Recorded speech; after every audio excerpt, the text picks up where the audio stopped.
প্রিয় দর্শক, প্রীতি নিন, শুভেচ্ছা নিন। আজকে আমরা যৌথভাবে কথা বলবো। আজকে আমি কথা বলবো না, মূলত আমি কথা শুনবো আপনাদের সঙ্গে।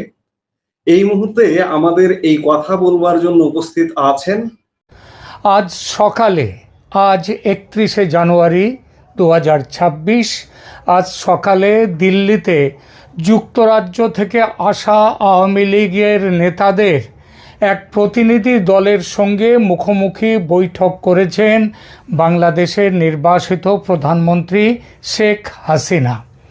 ভারত সরকারের অনুমতি ও সক্রিয় সহযোগিতা ছাড়া এই বৈঠক হতে পারত না।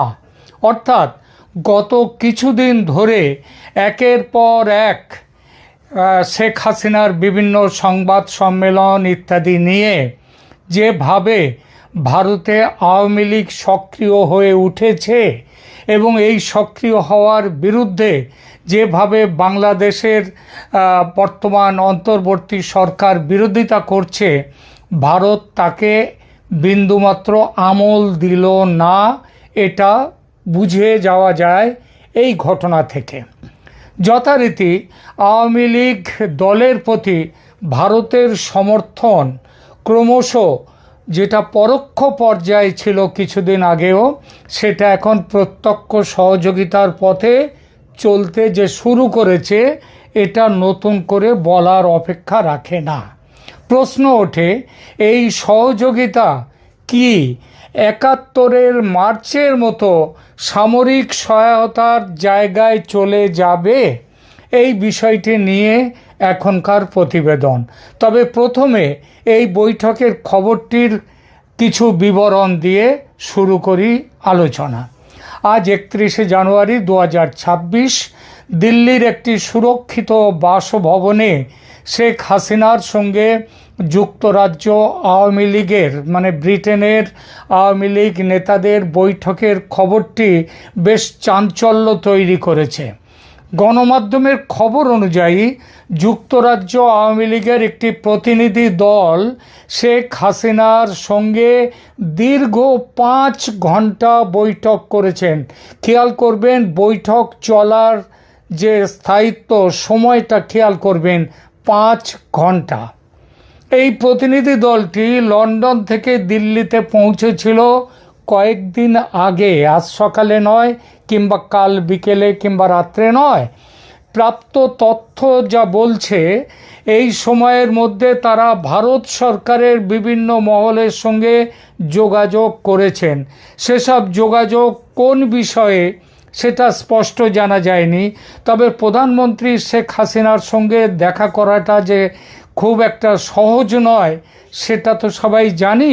সুতরাং সেই দেখা করার কাজটা ছাড়াও তারা ভারতের প্রশাসনিক বিভিন্ন পর্যায়ে তারা আলোচনা করেছেন। প্রধানমন্ত্রী শেখ হাসিনার সঙ্গে যে বৈঠকটি তারা করেছেন, তার মোটামুটি বিস্তারিত তথ্য আজ সকালে প্রকাশ্যে এসেছে। এই প্রতিনিধি দলে ছিলেন যুক্তরাজ্য আওয়ামী লীগের সভাপতি জালাল উদ্দিন, সাধারণ সম্পাদক সৈয়দ সাজিদুর রহমান ফারুক, যুগ্ম সাধারণ সম্পাদক আনোয়ারুজ্জামান চৌধুরী, যিনি একদা সিলেটের মেয়র ছিলেন। এরা ছাড়াও আরও 2-3 জন অন্যান্য নেতা, সর্বমোট 5 জন নেতা এখানে ছিলেন। নিরাপত্তা ব্যবস্থা ছিল অত্যন্ত কঠোর। বৈঠকটি অত্যন্ত কঠোর গোপনীয়তা ও নিরাপত্তার মধ্যে অনুষ্ঠিত হয়। কীরকম তার একটু বিবরণ দিই। ভারতীয় নিরাপত্তা বাহিনীর বিশেষ গাড়িতে করে নেতাদের নির্দিষ্ট বাসভবনে নিয়ে যাওয়া হয়। সেখানে তাদের মোবাইল ফোন বা অন্য কোনো ইলেকট্রনিক ডিভাইস সঙ্গে রাখার অনুমতি ছিল না, সেগুলো জমা রেখে দেওয়া হয়। কিন্তু ফলে যে পুরো আলোচনার পুঙ্খানুপুঙ্খ বিবরণ কোনো জায়গা থেকে পাওয়ার কোনো উপায় নেই। তবে বৈঠকে উপস্থিত নেতাদের বরাতে যা জানা গেছে, এক হচ্ছে শেখ হাসিনাকে যথেষ্ট আত্মবিশ্বাসী ও দৃঢ় প্রতিজ্ঞ মনে হয়েছে। দীর্ঘ নির্বাসনে থাকলেও তিনি মানসিকভাবে আদৌ ভেঙে পড়েননি, এখনও বজ্রের মতো শক্ত এবং কঠোর আছেন। তবে আগের তুলনায় তার শরীরের ওজন কিছুটা কমেছে বলে এই নেতারা জানিয়েছেন। আলোচনার বিষয় কি ছিল? বৈঠকে মূলত বাংলাদেশের বর্তমান রাজনৈতিক পরিস্থিতি এবং আসন্ন 12ই ফেব্রুয়ারির নির্বাচন নিয়ে তাদের মধ্যে আলোচনা হয়েছে। এই নির্বাচনের প্রেক্ষিতে আওয়ামী লীগ নেতা কর্মীদের কি দায়িত্ব সেটাও সেখানে আলোচনা হয়েছে। শেখ হাসিনা দলীয় নেতাকর্মীদের মনোবল শক্ত রাখার এবং পরিবর্তিত পরিস্থিতিতে ঐক্যবদ্ধ থাকার নির্দেশ দিয়েছেন বলে জানা গেছে। নেতারা যারা ওখানে ছিলেন তারা বললেন, আমাদের কাছে অনেক রকমভাবে অপপ্রচার চলছে যে আপনি নাকি এই আপনার যে নেতৃত্ব ছেড়ে আপনি রাজনীতি থেকে বিদায় নেওয়ার কথা ভাবছেন। এটা তারা জানতে চেয়েছিলেন শেখ হাসিনার কাছে।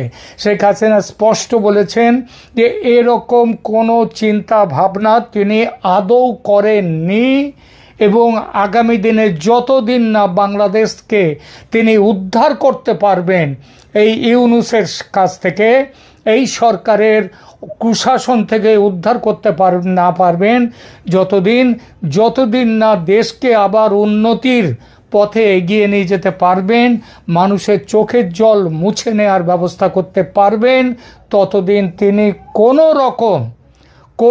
রকম অবসর নেওয়ার কথা ভাবছেন না এবং ভাববেন না।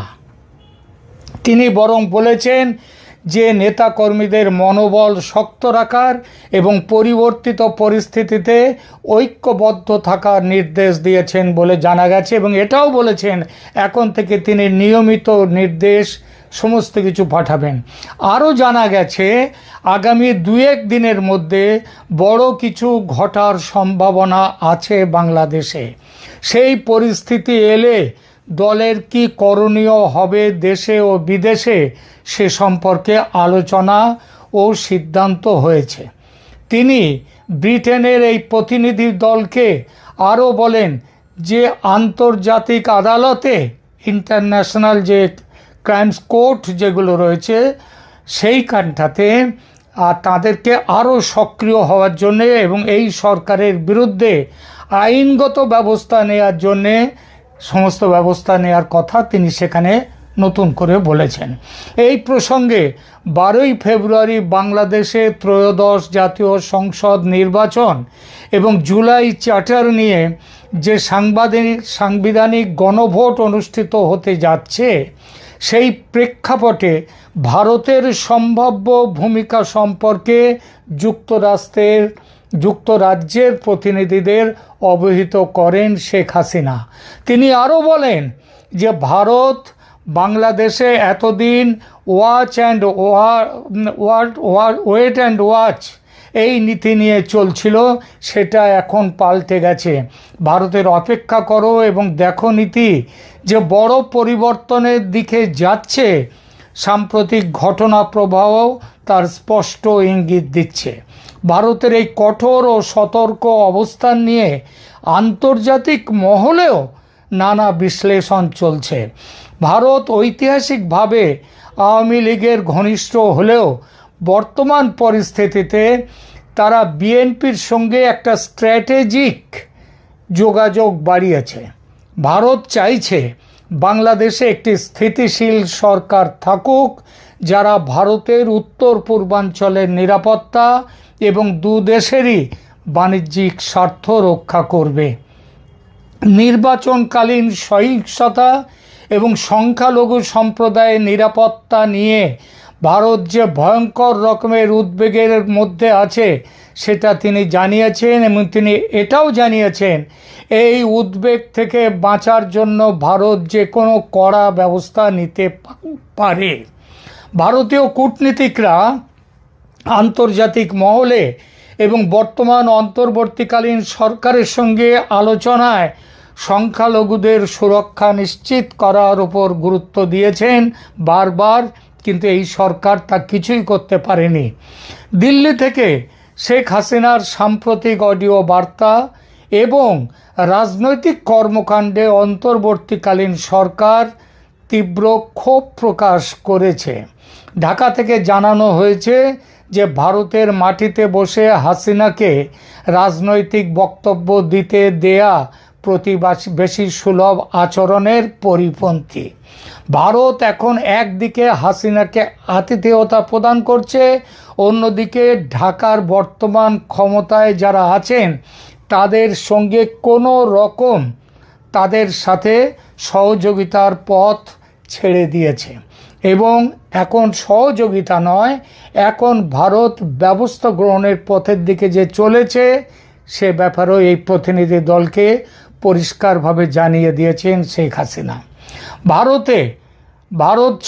ভারত সরাসরি নির্বাচনে হস্তক্ষেপ না করলেও তারা চায় একটি অংশগ্রহণমূলক নির্বাচন হোক বাংলাদেশে, কিন্তু আওয়ামী লীগ বর্তমানে নিবন্ধিত দল হিসেবে অংশ নিতে পারছে না, কারণ তাদেরকে নিষিদ্ধ রাখা হয়েছে।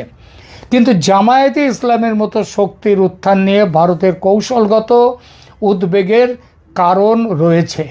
সংক্ষেপে, ভারত সরকার শেখ হাসিনাকে সর্বোচ্চ নিরাপত্তা দিয়েছে। 12ই ফেব্রুয়ারি নির্বাচনকে কেন্দ্র করে সরাসরি পক্ষ কিছু না নিয়েও তারা কিন্তু তাদের ওয়েট অ্যান্ড ওয়াচ যে নীতি তা থেকে সরে এসছে। ভারত সরকার সাধারণত চরম সংকট ছাড়া দূতাবাস কর্মীদের পরিবার সরিয়ে নেয়নি কোথাও, আজকে সেটা নিয়েছে। 21শে জানুয়ারি 2026-এ দেয়া ভারতের নন ফ্যামিলি পোস্টিং ঘোষণা এবং রামপাল বিদ্যুৎ কেন্দ্র থেকে কর্মকর্তাদের প্রস্থান কেবল নিরাপত্তাজনিত কারণ নয়, বরং একটি গভীর কৌশলগত বার্তার অংশ। দিল্লি স্পষ্ট করে দিয়েছে যে 12ই ফেব্রুয়ারি নির্বাচন ও জুলাই চার্টার গণভোটকে কেন্দ্র করে বাংলাদেশে ব্যাপক সহিংসতার আশঙ্কা রয়েছে। যুক্তরাষ্ট্র সরকারও একই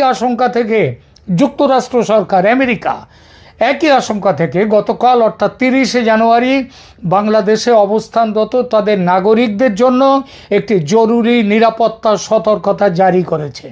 এতে কি বলা হয়েছে? 12ই ফেব্রুয়ারি নির্বাচনে রাজনৈতিক সহিংসতা, র্যালি এবং ভোট কেন্দ্রে হামলার আশঙ্কা রয়েছে। যুক্তরাষ্ট্র তাদের নাগরিকদের বাংলাদেশ ভ্রমণের ক্ষেত্রে লেভেল 3 পুনর্বিবেচনা ক্যাটেগরিতে রেখেছে। লেভেল 3 রিকনসিডার ট্রাভেল, মানে এই সময় বাংলাদেশে আসাটা ঠিক নয়, পুনর্বিবেচনা করার সিদ্ধান্ত। এছাড়া রামপাল বিদ্যুৎ কেন্দ্রের কর্মকর্তাদের চলে যাওয়া, জানুয়ারির শেষ সপ্তাহে 17 জন ভারতীয় কর্মকর্তাকে তুলে নিয়েছে দিল্লি, যাদের মধ্যে 9 জন হচ্ছে ঊর্ধ্বতন প্রকৌশলী, এবং এদের চলে যাওয়ার ফলে রামপাল বিদ্যুৎ কেন্দ্র আপাতত তাদের কাজ প্রায় বন্ধ হওয়ার মুখে।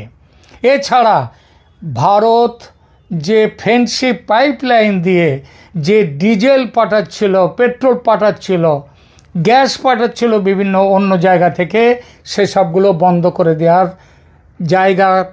ব্যাপারে সিদ্ধান্ত নিয়ে ফেলেছে। শুধু ঢাকা বা দিল্লি নয়, আন্তর্জাতিক বিভিন্ন প্রভাবশালী গণমাধ্যম পর্যন্ত এই পরিস্থিতিকে ভীষণ রকমের বিপজ্জনক বলে আখ্যা দিয়েছে।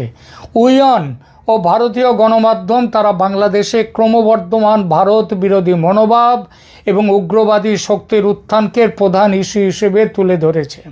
তাদের মতে বাংলাদেশে ভারতীয় স্বার্থ স্থাপনাগুলো এখন সরাসরি হুমকির মুখে, আর এটা হলে সন্ত্রাসবাদ দমনে কঠোর ব্যবস্থা নেবে ভারত, যেমনটা অপারেশন সিন্দুরে সময় পাকিস্তানে করেছে ভারত। ডয়েচে ভেলে ও বিবিসি তারা কি বলছে? ইউরোপীয় সংবাদ মাধ্যমগুলো বলছে বাংলাদেশ এখন একটা ক্রস রোডে দাঁড়িয়ে, একদিকে একটা সাজানো নির্বাচনের মাধ্যমে নিয়ন্ত্রিত গণতন্ত্রে, সুস্থ গণতন্ত্রে নয়, নিয়ন্ত্রিত গণতন্ত্রে ফেরার চেষ্টা, অন্যদিকে সাংবিধানিক সংস্কার নিয়ে জনমনে অসন্তোষ তীব্র। তারা ভারতের এই সরে আসাকে বাংলাদেশের নিরাপত্তা শূন্যতা বা সিকিউরিটি ভ্যাকুয়াম তৈরির পূর্বাভাস হিসেবে দেখছে। সাউথ চায়না মর্নিং পোস্ট তারা বিষয়টাকে আঞ্চলিক ভূরাজনীতির প্রেক্ষাপটে দেখছে। তাদের মতে ভারত যদি বাংলাদেশ থেকে মুখ ফিরিয়ে নেয় বা কঠোর অর্থনৈতিক অবরোধই শুরু করে দেয়, সামরিক অবরোধের কথা ভাবছি না, তাহলেও তা বাংলাদেশের অর্থনীতিতে চরম বিপর্যয় ডেকে আনবে। সার্বিক পরিস্থিতি নিয়ে, সব কিছু নিয়ে প্রতিনিধি দলের সঙ্গে শেখ হাসিনার বিস্তারিত আলোচনা হয়েছে। আমাদের কাছে এও খবর আছে যে গত কয়েকদিনে তিনি ভারতে থাকা আওয়ামী লীগের বিভিন্ন পর্যায়ের নেতাদের সাথে তিনি আলোচনা করেছেন। সেই সমস্ত আলোচনায় দলের ফিরে রুখে দাঁড়ানো, রাজনৈতিক কার্যক্রম শুরু করা, তার নিজের দেশে ফেরা, এই নেতাদের দেশে ফেরা, এই সব কিছুর দিনক্ষণ নিয়ে নীল নকশা তৈরি করে ফেলেছেন প্রধানমন্ত্রী শেখ হাসিনা। আর সেই নীল নকশায় ভূমিকা রয়েছে ভারত সরকারেরও। পরিস্থিতি নির্ভর করছে প্রস্তাবিত নির্বাচনের ওপর। এই একই দিকে তাকিয়ে আছে ভারত। নির্বাচন স্থগিত হলে ভারত ও আওয়ামী লীগ যৌথভাবে কার্যকর করতে নামবে প্ল্যান এ। আর নির্বাচন বহাল থাকলে, যদি নির্বাচন হয়, নিয়ন্ত্রিত গণতন্ত্র, জালিয়াতির নির্বাচন, এটা যদি বহাল থাকে, নির্বাচন যদি হয়ে যায়, সেক্ষেত্রে আসবে প্ল্যান বি। দুটোতেই জড়িয়ে থাকবে সামরিক অভিযান, গৃহযুদ্ধের সম্ভাবনা। সুতরাং সব মিলিয়ে বড় কিছু যে ঘটতে চলেছে বাংলাদেশে, সেটা পরিষ্কার। আপাতত এই পর্যন্ত, ধন্যবাদ।